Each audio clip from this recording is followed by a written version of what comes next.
मैं यहाँ से जाना चाहती हूँ। मार्गरेट ने अपनी तरफ से एक अहम इत्तला दी, लेकिन इसकी तरफ से कोई रद्द-ए-अमल ज़ाहिर न हुआ। सच पूछो तो मैं जाना नहीं चाहती, लेकिन यह माहौल, ये जगह रोज़ बरोज़ मेरे लिए बोझ बनती जा रही है। मुझे लगता है कि इस बोझ तले मेरा दम घुटता जा रहा है। वो उलझी सी थी। सोचती हूँ यहाँ से निकल कर जाऊँ तो जाऊँगी कहाँ? मेरा अपना मुल्क पहले ही मेरा नहीं रहा, और यहाँ मेरे ऐसे राब्ते नहीं कि तुम्हारा इलाका छोड़कर कहीं रहने के लिए नई शनाख्त हासिल कर सकूँ। बाबा से कहो, वो तुम्हारे लिए बंदोबस्त कर देंगे। जब इसे यकीन होने लगा कि काबिल हाँ इसकी कही एक बात भी नहीं सुन रहा, तो उसकी तरफ से जवाब मसूल हुआ, सरदार, वो आखिरी फ़र्द होगा जिससे मैं मदद लेने का सोचूंगी। क्यों? वो तो तुम पर बड़ा मेहरबान है, सिर्फ इसलिए कि मैं इसके लिए कारामद हूँ। कारामद शय को कोई नहीं जाने देता। इसके होंठों पर तल्ख मुस्कुराहट दौड़ी। ये तो काबिल हाँ भी जानता था कि मार्गरेट जैसी माहिर स्नाइपर की कितनी कीमत है। इसके होंठों पर तल्ख मुस्कुराहट दौड़ी। और ये तो काबिल हाँ भी जानता था कि मार्गरेट जैसी माहिर स्नाइपर की कितनी अहमियत है। अपने यहाँ क़याम के अरसे में वो इस समेत कई अफराद को ट्रेनिंग दे चुकी थी। दिल पर बहुत से बोझ के साथ मैं अब तक यहाँ सिर्फ तुम्हारी वजह से टिकी रही हूँ, लेकिन अब सोचती हूँ कि लाहासिल जस्तजू में खुद को क्या मजीद बर्बाद करना। यहाँ रहने और हमारी मदद करने पर तुम्हें एहसास जुर्म होता है। हाँ, इसने बिला तवक्कुफ तायीद की, लेकिन क्यों? इस क्यों का जवाब तुम्हें इस वक्त तक नहीं मिलेगा जब तक तुम अपनी आंखों पर बंदी अपने बाबा की पट्टी उतार नहीं लोगे। तुम बाबा को नापसंद करती हो, हालांकि वो तुम पर इतना मेहरबान है। इसके लहजे में नागवारी छलकी। मैं तुम्हारे बाबा को नहीं, इसके तर्ज फ़िक्र और तर्ज अमल को नापसंद करती हूँ। इसने बरसों से खुद को, अपनी औलाद को और आसपास के कबाइल को जिस जंग में ईंधन बना रखा है, इससे तबाही और बर्बादी के सिवा कुछ हासिल नहीं हो। हम अपने हकूक़ के लिए, अपने साथ होने वाले जुल्म और ज़्यादती के लिए लड़ रहे हैं। इसने गोया सफाई पेश की। मैं जानती हूँ, इसने शाने झटके, मगर मेरा मशवरा ये है कि लड़ने की बजाय जद्दोजहद करो। कलम, मुज़ाकरात, अर्ज़-ए-दाश्त, पुरअमन मुज़ाहरे, जिन जिन तरीक़ों से अपनी बात पहुँचा सकते हो पहुँचाओ। लड़ोगे तो कोई तुम्हारी सुनेगा नहीं, बल्कि सारी तवज्जो तुम्हें कुचलने में मसरूफ़ कर देगा। इनकी तवज्जो अपनी बात सुनने पर मबजूल कराने की कोशिश करो। रहने दो, तुम यहाँ के हालात के बारे में कुछ नहीं जानती। इसने करीब पड़े एक पत्थर को ज़ोर से ठोकर लगाई। और मेरा ख्याल है कि बहुत कुछ ऐसा है जिसे तुम नहीं जानते। मार्गरेट ने तुर्की ब तुर्की इसे जवाब दिया, फिर सर झटक कर बोली, छोड़ो इस मौजू को और ये बताओ, आजकल तुम इतना गुमसुम क्यों रहने लगे हो? क्या बेटे के जिंदा ना रहने का दुख है? नहीं, वो अल्लाह का माल था, इसने वापस ले लिया तो गम कैसा? फिर क्या बात है जो तुम्हें अंदर ही अंदर से खाई जा रही है? मैं महसूस कर रही हूँ कि तुम रोज़मर्रा की कार्रवाइयों में भी पूरे दिल से शिरकत नहीं कर रहे। वो इससे मोहब्बत की दावेदार थी, फिर कैसे मुमकिन था कि इसके अंदर होने वाली तब्दीली को महसूस न करती? तुम्हारा वहम है। वो मार्गरेट से नजरें चुरा कर रह गया। कैसे बताता कि जिसे सबसे बढ़कर चाहता था, इसे सबसे बड़ा दुख तेरे का सबब बना है? ना बताना चाहो तो ना बताओ, तुम्हारी मर्जी है, मगर याद रखना, जो बिन कहे आपका दुख समझ सकते हैं, उनसे बेहतर दुख बांटने के लिए कोई नहीं हो सकता। वो आहिस्ता से कहकर इसके पास से उठ गई। वो कुछ देर तक इसे खुद से दूर जाता देखता रहा, फिर अपने बैग में हाथ डालकर एक नीली जिल्द वाली डायरी निकाली। ये डायरी इसके जज्बात की अमीन थी। मोहब्बत की सरखुशी, मोहब्बत की अदाएं, हिजर की दास्तानें, नारसाई के दुख, इसका हर जज्बा इन सफ़ात पर रकम था। इसके आसपास रहने वाला कोई शख्स नहीं जानता था कि ये माहिर निशानेबाज लफ्ज़ों का जादूगर भी है, लेकिन आज ये जादूगर जिन कैफियत का शिकार था, इन्हें बयान करने के लिए लफ्ज़ नहीं थे उसके पास। सारमगुल ने दरवाजे पर खड़ी अस्काफ वाली औरत पर सरसरी नज़र डाली। जी फरमाइए, मैं आपकी क्या खिदमत कर सकता हूँ? वो एक नज़र से इसे शनाख्त नहीं कर सका। पहले अंदर तो आने दो, फिर फरमा भी देंगे। जुमला अगरचा उर्दू में अदा किया गया था, लेकिन आवाज़ इसकी जानी पहचानी थी। फिर लहजे की बेतकल्फ़ी। इसने एक झटके से सर ऊपर उठाया। तुम? इसकी आंखें हैरत से कुशादा हो गई। जहाँ तुम हो वहाँ मैं क्यों नहीं आ सकती? वो मुस्कुराई। मशरकी लिबास में चेहरे के गिर्द स्काफ का बाला लिए पहली नज़र में वो कोई पाकिस्तानी औरत ही महसूस होती थी। अंदर आ जाओ। वो एक गहरी सांस लेते हुए एक तरफ हुआ। अकेली आई हो? नहीं, मेरा शोहर जहांगीर भी मेरे साथ है।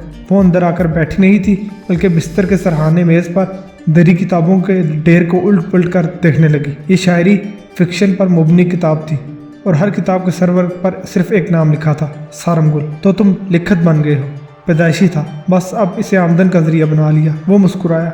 मैंने तुम्हें बहुत ढूंढा था, लेकिन जब मैं ना मिला तो तुमने सोचा कि दूसरों के साथ मैं भी मारा गया हूँ। जिस बात को वो कहने की हिम्मत नहीं कर सकी, वो आसानी से मुकम्मल कर गया। यहाँ कैसे? किसी तौर जिंदगी तो गुजारनी थी, बस एक दोस्त की मदद से दुनिया के इस इलग थिलग गोशे में उठाया। वो दोस्त तो एक हादसे में जिंदगी की बाजी हार गया, लेकिन मुझे रहने का एक ठिकाना मिल गया। अब लफ्ज़ों की सौदागरी से जीने का सामान करता हूँ, बल्कि जीता भी हूँ।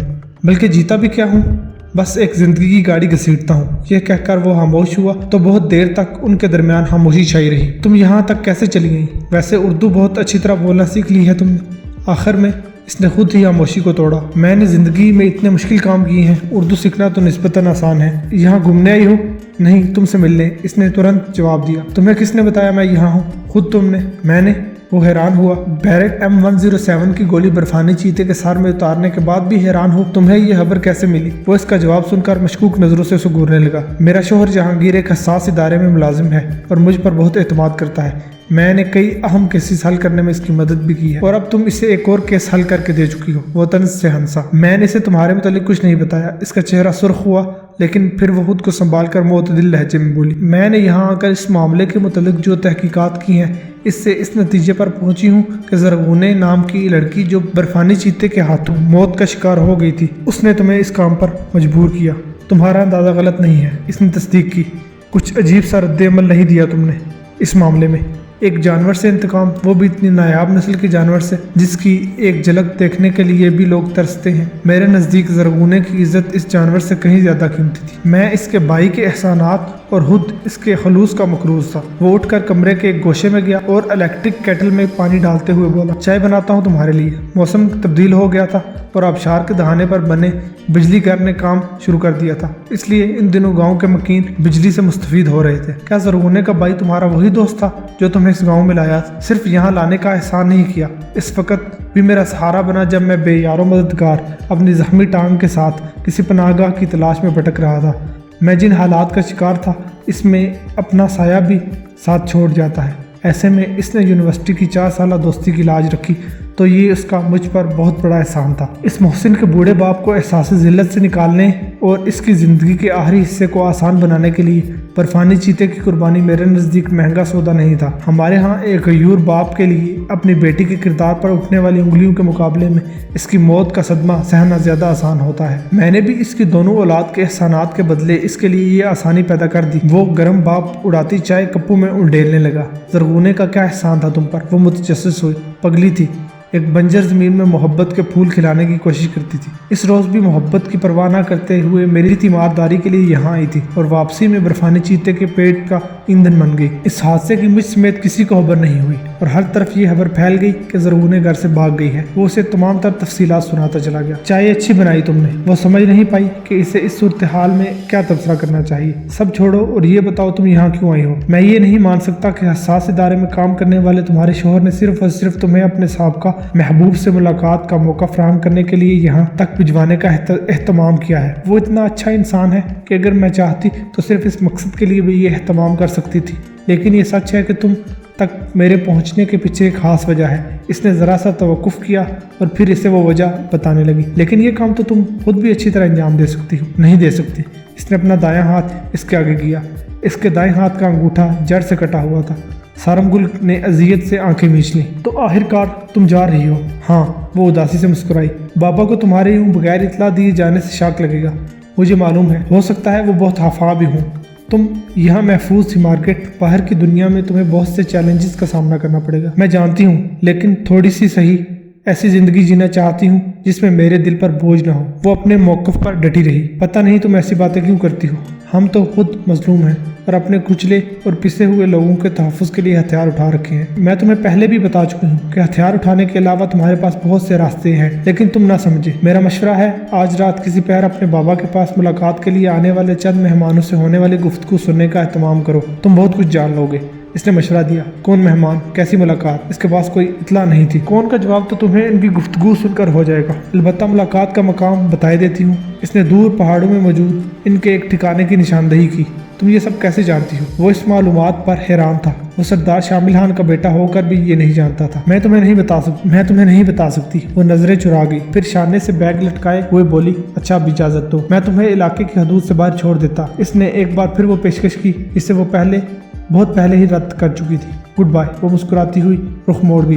वो अपनी जगह खड़ा इस वक्त तक उसे देखता रहा जब तक वो उसकी नज़रों की हद से बाहर नहीं निकल गई। मार्गरेट पीछे पलट कर देखे बगैर भी इस देखे जाने से वाकिफ थी। वो जानती थी काबिल हाँ इससे मोहब्बत नहीं करता, लेकिन इसका दिल इतना नरम है कि वो खुद से वाबस्ता हर शख्स के लिए मुतफक्किर रहता है। इसने इसे खुशी से रुखसत नहीं किया, लेकिन इसका इसरार देखकर वो राह में रोड़े भी नहीं अटकाना चाहता था। इसने इसे नई जिंदगी का आगाज करने के लिए अच्छी खासी रकम के साथ कुछ ऐसे दोस्तों के पते भी दिए थे जो शहरों में मुकीम थे और इसकी कुछ न कुछ मदद कर सकते थे। मैं तुम्हारे आसपास होने के एहसास के साथ बखुशी जिंदगी गुजार लेती काबिल हाँ। मैं तुम्हारे बाप के नजरियात और वतन दुश्मनी से भी शायद समझौता कर लेती, लेकिन एक छोटे से हला को फलांगते हुए इसने अपने सीने से अजियत भरी सांस खारिज की। खुद को किसी की नजरों में आने से बचाने के लिए वो आम रास्ते से हट कर सफर कर रही थी। इंसान दुनिया के किसी भी खित्ते में हो, हराम माल जेब में आते ही दुनिया के हर घटिया अमल की तरफ लपकता चला जाता है। इसे दूर मगरिब में बैठा अपना बाप याद आया। जुआ, शराब, शबाब, ये तीन चीज़ें इसकी ज़िंदगी का लाजमी जुज़ थी। शामिल हाँ उससे तो दूर था, लेकिन अपनी मजहबी रवायात के बरखिलाफ बाकी दोनों चीज़ों को तेज़ी से अपनी ज़िंदगी का हिस्सा बनाता चला जा रहा था। इस तेज़ रफ्तारी में ही इसने इसे भी कुचल डाला था और इसके एहतजाज पर साफ बोला था, मैंने तुम्हें तुम्हारे बाप को मुंह मांगी कीमत देकर तुम्हें खरीदा था और मैं तुम पर पूरा पूरा हक रखता हूँ। वो सौदा सिर्फ तुम्हारे लोगों की तरबियत के लिए किया गया था। वहाँ क़याम के अरसे में इसने अच्छी खासी मकामी ज़बान बोलना सीख ली थी, इसलिए शामिल हाँ जैसा अंग्रेजी से नाबल्द इंसान भी अब इससे गुफ्तगू कर लिया करता था। ये तुम्हारी गलत फहमी है। मालिक की मर्जी होती है कि वो खरीदी हुई शय को जैसे चाहे इस्तेमाल करे। शामिल हाँ के पास अपनी दलील थी। उस रोज के बाद इसने कई बार इसका इस्तेहसाल किया था। मार्गरेट की परवरिश किसी अच्छे इंसानों के हाथ में नहीं हुई थी, लेकिन इसके लिए शर्मनाक बात थी कि वो जिस मर्द से मोहब्बत करती है इसके बाप के हाथों मुसलसल पामाल होती रही। बहुत से अंदेशों और खतरात के बावजूद इसने वो इलाका छोड़ देने का फैसला कर लिया था, लेकिन काबिल खान को असल बात नहीं बता सकी थी। इसकी हिम्मत नहीं हुई थी कि वो साफ सुथरे किरदार के हामिल इस शख्स को इसके बाप का ये मकरूर रुख दिखा सके। अलबत्ता वो इसे एक ऐसा इशारा जरूर दे आई थी जिसके बाद इसे यकीन था कि काबिल हाँ खुद को मजीद इस जंग का हिस्सा नहीं बना सकेगा। रास्ते में मीठे पानी के एक चश्मे से खुद को सैर करते हुए इसने अफसुर्दगी से सोचा और अपनी बोतल में चश्मे का मीठा और ठंडा पानी भरकर आगे बढ़ गई। इसे मालूम था ये इस किराह में आने वाला आखिरी चश्मा है। मजीद कुछ सफर और तय करने के बाद माहौल तब्दील हो जाता और फिर वो ऐसे आबादी में दाखिल हो जाती जहाँ इसका बाकायदा इंसानी आबादी से वास्ता पड़ना शुरू हो जाता। वहीं से इसे वो बस भी मिल जाती जो इसे करीबी शहर तक पहुँचा देती।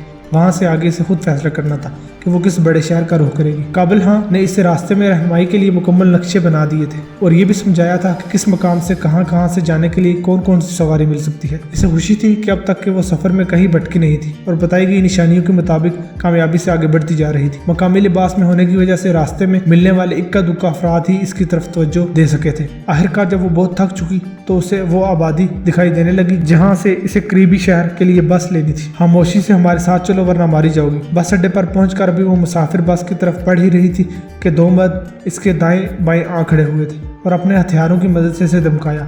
इन इलाकों में हथियार लेकर चलना आम था, इसलिए इनके हथियारों खुलेआम नुमाइश का कोई मसला नहीं था और वो इन हथियारों को इस्तेमाल भी कर लेते तो शायद ही किसी दुश्वारी में पड़ते। ठीक है मैं चलती हूँ। फौरी तौर पर मरने की बजाय इसने किसी मौके का इंतजार करना मुनासिब समझा और उनके साथ चल पड़ी। वो इसे दोबारा इन्हीं रास्तों से गुजार कर वापस ले जाने लगे तो इसे यकीन हो गया वो सरदार शामिल हाँ के बंदे हैं, यानी सरदार की नजरों में इसका फरार पोशीदा नहीं रहा। वो गिरती पड़ती इन लोगों के साथ चलती रही।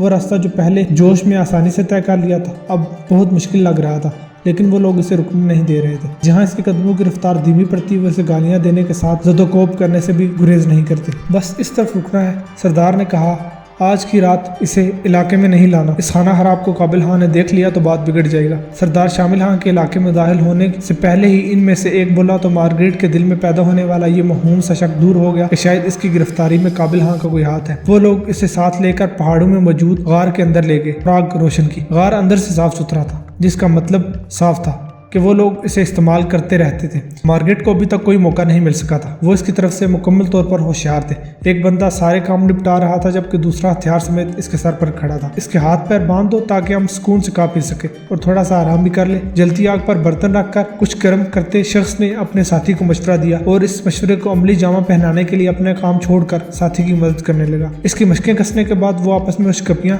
करने लगे और साथ साथ खाना खाने लगे। खाने की खुशबू ने मार्गरेट को बेचैन कर दिया। इसने दोपहर में एक जगह रुककर जो खाना खाया था वो पैदल मार्च करने से कब का हजम हो चुका था और अब जबकि रात अच्छी खासी गहरी हो चुकी थी इसकी आंतें भूख से दुहाई दे रही थी। लो तुम भी खाओ। आखिरकार इन्हें इसका ख्याल आ ही गया और इसका दायां हाथ आज़ाद करके इसे खाने को दिया। वो जल्दी से सब कुछ चट कर गई तो इसे पानी और गर्मा गर्म चाय भी पेश की गई। सब ठीक हो गया, देखो अब ये कैसा कुर्बानी का दुम्बे की तरह ताज़ा दम नजर आता है। अब सरदार के हुक्म पर अमल करो। शकम शेर होने के बाद जब वो गार की दीवार से पुष्ट टिकाए कुछ आसूदा सी बैठी थी तो इनमें से एक के अल्फाज ने इसे चौंका दिया। इसने गड़बड़ा कर आंखें खोली और इसके हाथ में एक चमकता हंजर देकर सरासीमा हो गई। तुमको सरदार से गद्दारी का पहला सजा दिया जा रहा है। आगे सरदार मजीद जो हुक्म देगा वही होगा।